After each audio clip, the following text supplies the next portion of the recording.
Mais d'abord, place au cas de vérité. Bonjour Caroline. Bonjour. Vous recevez ce matin Philippe Martinez. Oui, Philippe Martinez, secrétaire général de la CGT. Il se mobilise une nouvelle fois aujourd'hui, 12e journée d'action contre la politique du gouvernement. Le gouvernement qui recevra les partenaires sociaux sur la mère des batailles, comme le dit Jean-Luc Mélenchon, la réforme des retraites. Et ce sera demain.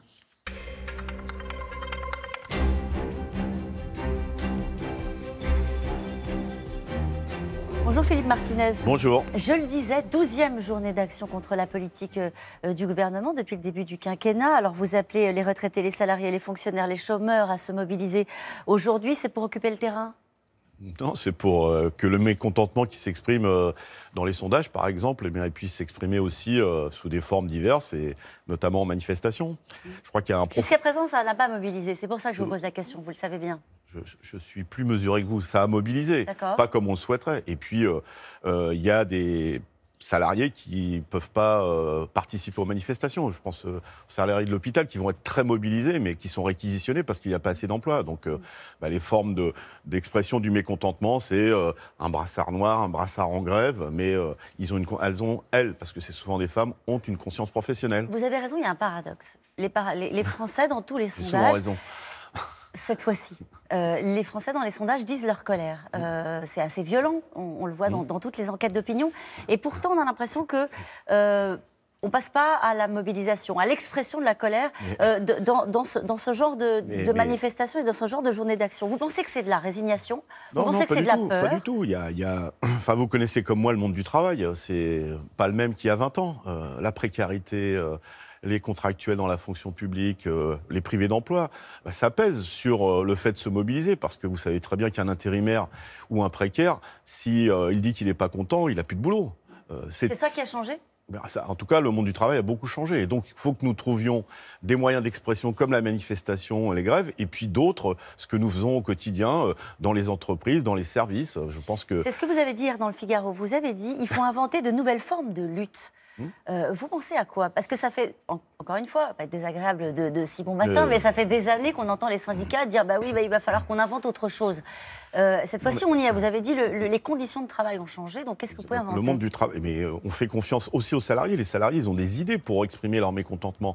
Donc il faut qu'on soit plus présent dans les entreprises. Ça, c'est un problème qui nous est posé à tous les syndicats, parce que malheureusement, nous reculons pour diverses raisons dans notre présence dans les entreprises. Et la répression y est pour beaucoup. Quand vous voyez qu'aujourd'hui, la direction de la SNCF essaye de sanctionner ceux qui ont fait grève au mois de juin, évidemment, ça fait peur aux autres.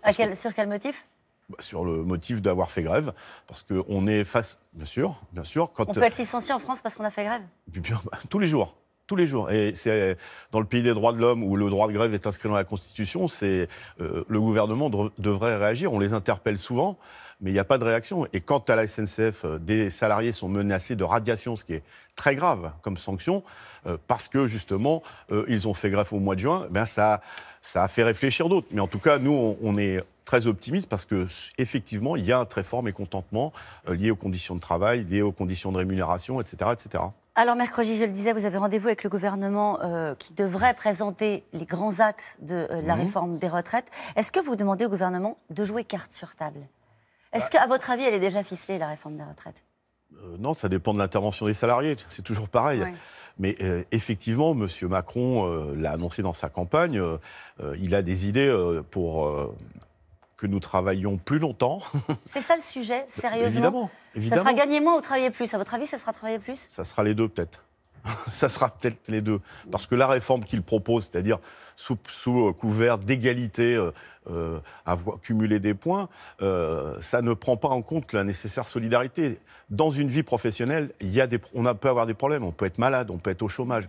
Donc on n'aura pas de points, ce qui veut dire que on ne touchera pas à l'âge légal de départ en retraite, mais on ne pourra pas partir à l'âge légal parce qu'on n'aura pas suffisamment de points pour pouvoir vivre de sa pension. C'est déjà le cas aujourd'hui. Donc il faut garder ce système solidaire, mais travailler sur des ressources supplémentaires. Et là, on a des propositions. Par exemple, il serait temps que dans ce pays, les femmes soient payées autant que les hommes. C'est une cause nationale du quinquennat. Il a été faire la leçon au pays du monde, M. Macron, à l'ONU. Mais ça recule en France. Il y a toujours plus d'inégalités. Ça fait rentrer plus de sous à la sécurité sociale. Et donc, plus de cotisations, c'est plus d'argent pour payer les retraites. Quand vous entendez le gouvernement qui envisagerait un système d'âge pivot, alors en gros, incitant à travailler 1 an de plus sans pour autant toucher à l'âge légal de départ à la retraite. Parce que le gouvernement dit, travailler un an de plus sans toucher à l'âge légal, voilà, on y touche. Voilà. On y touche. Mais, ça existe depuis 2015 dans les systèmes de complémentaires du privé. Attendez, il faut se mettre à la place de ceux qui travaillent. C'est le problème de M. Macron. Il a du mal à se mettre à la place de ceux qui travaillent. Il ne travaille pas, M. Macron ? En tout cas, il ne connaît pas le monde du travail. Vous imaginez, moi je vais dans les hôpitaux par exemple, des infirmiers me disent, mais tu te rends compte à 63 ans, à 64 ans, est-ce qu'on peut encore s'occuper de façon sérieuse des patients, les manipuler, etc. Ouais. C'est ça la réalité. Il faut sortir des schémas, des théories fumeuses. Il faut parler très concret. Très concret, ça veut dire que le gouvernement dit on ne touchera pas à l'âge légal de départ à la retraite. Je vous ai fait la démonstration du contraire.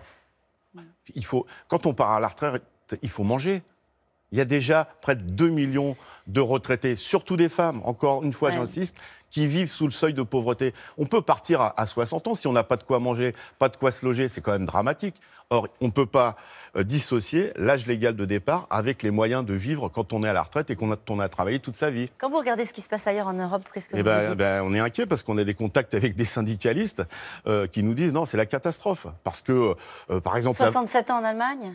Oui, mais c'est... 66 au Portugal. Mais vous savez qu'en Allemagne, une partie des retraités sont obligés de travailler, faire des petits boulots pour pouvoir vivre dignement. Quand on sait que dans certains pays, la valeur du point est calculée sur l'espérance de vie ou sur la conjoncture économique, enfin, où on va Le calendrier de la réforme, visiblement, s'allonge. Peut-être ce sera une concertation. En tout cas, visiblement, on va vous savez qu'on a des réserves sur les concertations. Hein. Oui, je sais. Mais quand vous entendez dire qu'un projet de loi, après les européennes, ce serait mieux que le fait que le gouvernement prenne le temps, non ? Oui, enfin, s'il nous écoute. Si, comme il fait depuis 1 an et demi, il a une idée dans la tête, il nous écrit en disant... Vous pouvez discuter, mais comme voilà. Sur l'assurance chômage. Par exemple, vous avez tout bon. Vous discutez, mais à la fin, je veux voir ça écrit. Avouez qu'on est pris un peu pour des imbéciles. Et d'ailleurs, si c'est le cas pour l'assurance chômage, la CGT ne participera pas à une mascarade de négociation. Il y a un remaniement aujourd'hui. Oui, vous en parlez beaucoup. Oui. Voilà. Est-ce que vous espérez une inflexion de la méthode ? Certains, très proches du président, disent ce sera l'an 2, il y aura un nouveau souffle et on passera à une république contractuelle. Écoutez, j'ai vu des déclarations du président de la République qui dit « je ne changerai pas de politique ». Donc après, peut-être qu'il a eu des visions ce week-end, j'en sais rien. En tout cas, il faut vraiment changer de politique parce qu'il y a toujours plus de chômeurs, toujours plus de salariés précaires dans la pauvreté. Donc ça ne va pas, quoi. Merci beaucoup. Merci à vous. C'est à vous, Laurent. Merci.